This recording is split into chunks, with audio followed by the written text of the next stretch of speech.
Okay, 54 days to go until the National Hill Climb Championships. I'm so excited. I hope you are too. If you are, hit the like button. Okay, now that's out of the way. Welcome to what is probably the best power overlay of a climb I have ever done. Well, this is probably one of the best climbs I've ever done, and I'm not just saying that. This is potentially one of the hardest climbs in the UK, and I'm not even joking. It's in North Wales. It's called the Cowlid, not to be confused with the lid of a cow, whatever that is. But it's in a little village called, if I can get this up for you, Trefryw in North Wales, near Beic, and it climbs for 3 kilometers, almost exactly, 430 meters of elevation gain, which means the average gradient is 13.6%. Yes, you heard that right. That is pretty nuts. Now, this climb, unfortunately, I didn't have a chance to do any of the climbs near it, even though I had countless messages from people asking me to have a go at this climb and this climb, and unfortunately, I only had enough time to do this one. So I only had a 20-minute warm-up, and then I hit it. So it was proper in the style of Phil Guyman, just going out there to do a KOM. Apologies, Phil. No harm meant. So this climb, as you can see, is it starts rather innocently through some houses, through a village. Passing houses on my left.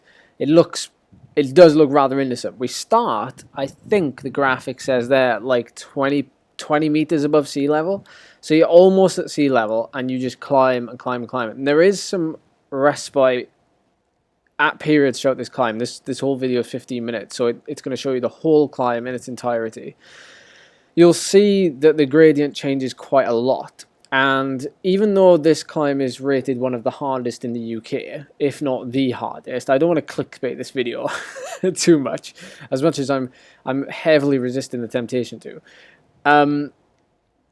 It is somewhat not as hard as some climbs that I've done, and I say that because the areas where it does go steep, it really is steep, but the areas where it goes flat, it offers you like so much rest that potentially it could be almost 2 climbs. You'll see what I mean in a minute, but I'm still going to say that this is one of the hardest climbs I've ever done. Nearly got squashed by a car there. Thankfully, he moved over enough so I could squeeze by. The gradient right now is not crazy. It's like varying between 10 and 15%. But as I said, it goes up really steep in some pitches. The trouble is with the GoPro footage like this, it never does it enough justice. And I would have loved to have had Scott, Charlie, whoever there to like follow me up in a van or film me doing this on a drone or something. It would have been immense. And maybe we'll come back and do that at a later date. If you fancy that, make sure you leave a comment, thumbs up the video, make sure YouTube knows that you're enjoying it and sends it out to other people who enjoy this sort of crazy stuff that we call climbing, the most bizarre climbs that we can find. Now, I did a little bit of homework on this. I used the 100 Climbs app, which is well known in the UK. The book written by Simon Warren, full of useful information about climbs in the UK. I used it to scout out the climb and VeloViewer as well to figure out where the steepest gradients are. So I knew there was a flat bit coming. Now, here we are on our first super crazy steep bit of the first half. Goes really steep. I think what really hurts you the most on a climb like this is the sheer length of it and when you experience the gradients. I think if the climb was undulating like a lot, so you're able to recover quite a lot between the really sharp steep gradients. I think if it undulated quite a lot, then you'd be able to recover and it wouldn't be as hard. But because it never really drops below that 10%, so you're nearly always having to be, as you can see, my cadence is when I get to the really steep bits, and I am trying to stay seated, just because of the length of the climb. If it was shorter, I'd be standing a lot more. But my cadence goes down into the 60s, and that's really low for me. So we're coming. Well, we're still not at the halfway mark. Can't believe it. So I'm going to refer to my notes here. So my actual. So I've attached. You can see the map. There's a couple of squiggles on the map. The last bit of the climb, I'd say the last kilometer, I split this climb into 3 segments. If you can, whenever possible, and you're doing a climb, if you can split it down and make it achievable in chunks, then I would always recommend you do that. Very nice cattle grid there. The gradient goes down to like 5%. Allows me a little bit of rest. As you can see, I backed off the power. It's an old trick of mine, although it's not really a trick. It's textbook climbing technique. You back off when you don't need to press hard, basically. And you press hard when it goes really, really steep. As you can see, it goes from like 7% there to 25% in the blink of an eye. So your cadence is all over the place, especially if you stay in one gear. And I think my lowest gear was 36, 28 was my lowest gear for this climb. Could probably have done it with a smaller gear, to be honest, but it doesn't really matter. The cadence, I've got some power and speed and heart rate data. My cadence varies a lot throughout the climb. It's probably the most variable climb I've ever done in terms of cadence, and that's with me staying in almost the same gear throughout the whole climb. So that's unusual, and that goes to show how much the gradient changes. I've done harder climbs in a sense that the gradient never changes, and it's relentless, and it just drags and drags and drags the whole way, and you somewhat have to hold on to your form, because the gradient is forcing you to maintain a very low cadence if you don't have the gear ratio to hit a higher cadence. But my power output is also quite variable. So the first section of the climb, let's call it the first kilometer, because I split this climb into 3 pieces. The first kilometer is very consistent, and there's very little change in my power data. My heart rate's gradually coming up, and there's no difference really in my speed graph either. Then we start to hit these variable sections, which I've just kind of gone through, but I'm also on now, as well as the hairpins. My speed starts to climb. My maximum speed of just under 20 mile an hour is achieved for actually very little power. I think I was doing about 250 watts. But then once we hit the hairpins, as you can see here, I'm really just doing all that I can to kind of keep the bike moving forward. We're quite far into the effort now. I think I was probably around, so the whole climb took me 30 minutes and 40 seconds, and I think I must have been about 8 minutes maybe into the effort here. So it's 8 minutes of very little change. So the first kilometer I kind of averaged 400 watts, then I had that little bit of undulating power, and then the next kilometer I also sat at 400 watts, and I've got this ability to kind of stay very consistent in that range without dropping off, and sometimes with very, very little recovery. If you can give yourself that 20 seconds of recovery on a flat section over a cattle grid, and you can immediately get back into another 4 minutes, and that's all you need is that little short bit of recovery. That's an incredible strength to have, especially on British climbs. So the VAM was 1813. My average heart rate was 174. Strava thinks that was UCI World Tour power, so I'll take that.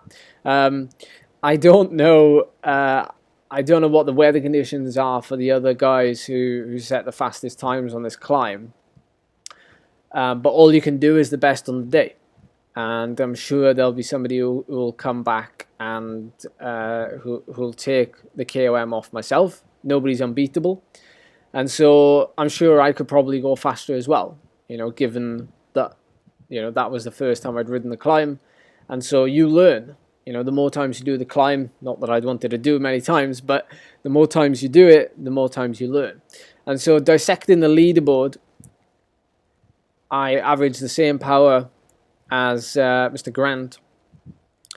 But given I am likely to be slightly lighter than himself, I was able to climb 42 seconds quicker. I believe I had the live segment tracking on my Wahoo for the climb, and I think it was a very, very consistent advantage throughout the climb. So I was never putting in more time in certain places than others.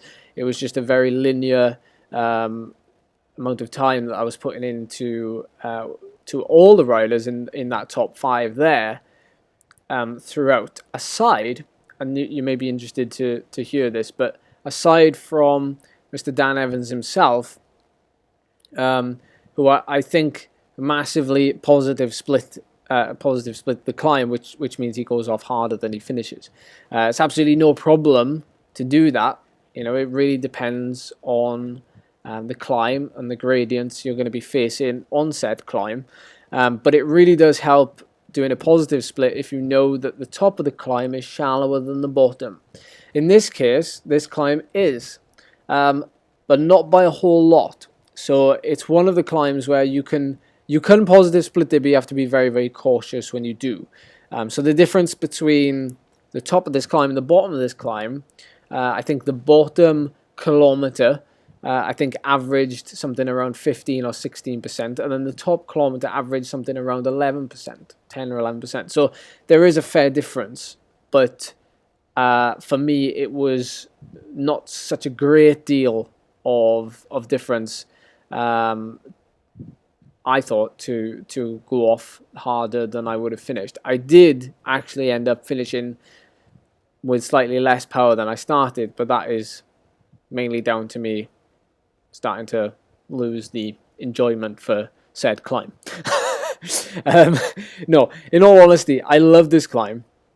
It had lots of things going for it. If you can see off to my left, or just before there, there's some spectacular views. We're climbing to 400 meters. I think it's 400 meters above sea level, slightly more actually. But when I got to the top, there was a great view over the top, and when I turned around, it was an even better view. If you want to see some of the descent, because I did actually walk the last section because I bumped into Charlie and she wanted to walk back down, so I had a chat with her and we walked down. And I got some photos of me walking down as well. But if you want to see the descent video or the hairpins and things from a different perspective, I can upload that with some music or something rather than me talking over it. But I hope you got a lot out of this.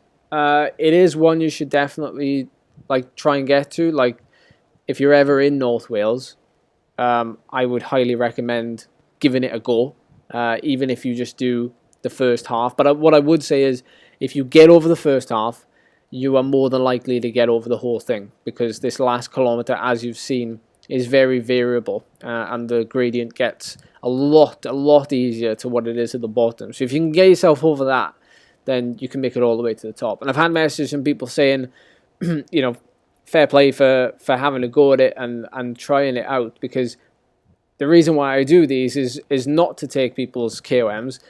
The reason why I do these is because people have asked me to go and ride them and give my 5 cents worth, to see what I think about them, because they appreciate my viewpoint as someone who I guess is going quite fast up them. So it's a completely different angle when you're going up them at X speed versus when you're just about barely getting over them. And people love the insight and the ability to see what it is actually like to go over. And not a lot of people often share that. You know, you might see it on Strava, you know, that someone's taken a massive run at a big climb, but you never hear the ins and outs of it. So I hope that this shares some of that. So if you enjoyed it, thank you very much, and I'll see you very soon.